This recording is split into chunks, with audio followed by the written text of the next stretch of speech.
Assalamualaikum warahmatullahi wabarakatuh.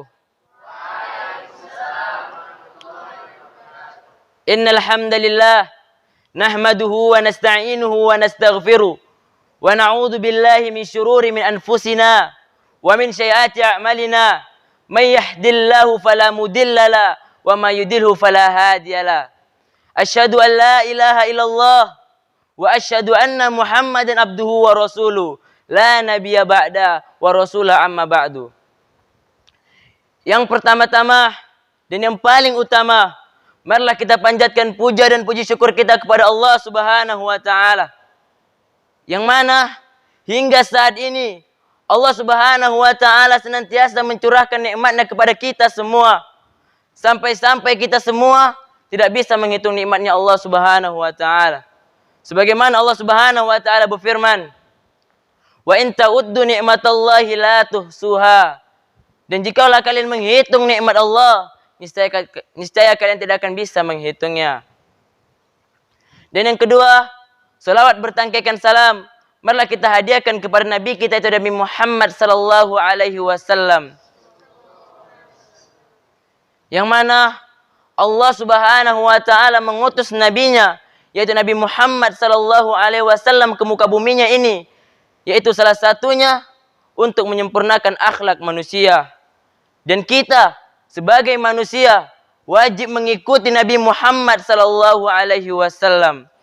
Sebagaimana Allah Subhanahu wa taala berfirman, "Laqad kana lakum fi Rasulillahi uswatun hasanah liman kana yarjullaha wal yaumal akhir." Sungguh kata Allah Subhanahu wa taala, di dalam diri Rasulullah sallallahu alaihi wasallam terdapat suri teladan yang baik bagi siapa saja yang mengharapkan wajah Allah dan hari akhir. Wahai saudaraku yang kucintai karena Allah Subhanahu wa taala dan para penonton sekalian. Berdirinya saya di sini untuk menyampaikan nasihat singkat saya yang berjudul, "Berbaktilah engkau kepada kedua orang tuamu dan janganlah sekali-kali mendurhakai keduanya." Wahai saudaraku yang kucintai karena Allah Subhanahu wa taala, siapakah orang tua itu?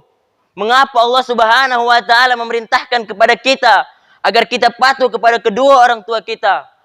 Ketahuilah wahai saudaraku, bahwasannya kedua orang tua itu adalah dua insan yang Allah ciptakan, yang menyayangi kita sejak kita di dalam kandungan ibu kita hingga kita pada saat sekarang ini.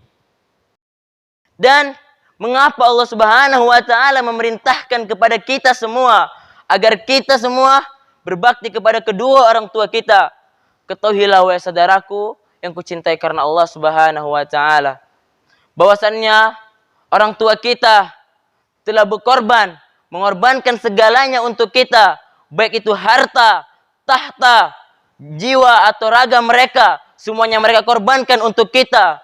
Dan mereka hanya mengharapkan satu dari kita, yaitu kita menjadi anak yang soleh dan soleha dan berbakti kepada kedua orang tua dan jangan melawan kedua orang tua kita.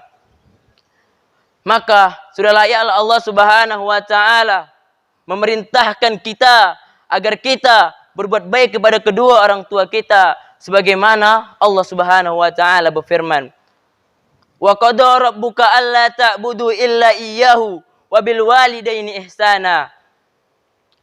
Dan Tuhan memerintahkan kepadamu agar engkau tidak menyembah selain hanya kepadanya dan berbuat baiklah kepada kedua orang tuamu.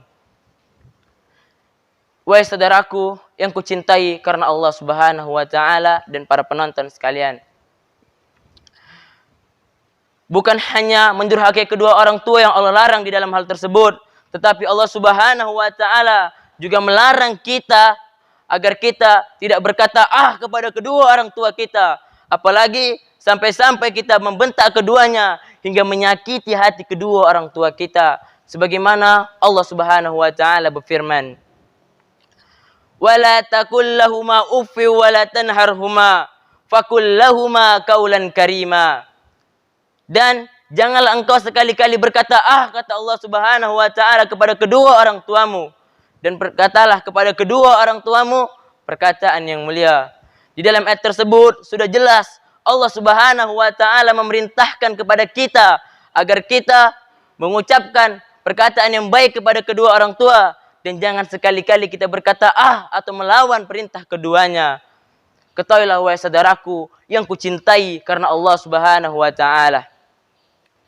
Ketahuilah bahwasanya ridhonya Allah Subhanahu wa taala adalah ridho kedua orang tua dan murkanya Allah Subhanahu wa taala adalah murka kedua orang tua. Mudah-mudahan kita yang berada di sini dan penonton sekalian termasuk orang-orang yang menyayangi dan menaati kedua orang tuanya dan bukan termasuk orang-orang yang mendurhakai kedua orang tuanya dan juga menyakiti hati kedua orang tuanya. Mungkin hanya ini yang bisa saya sampaikan. Mudah-mudahan yang saya sampaikan tadi bermanfaat bagi kita semua dan saya akhiri dengan salam. Assalamualaikum warahmatullahi wabarakatuh.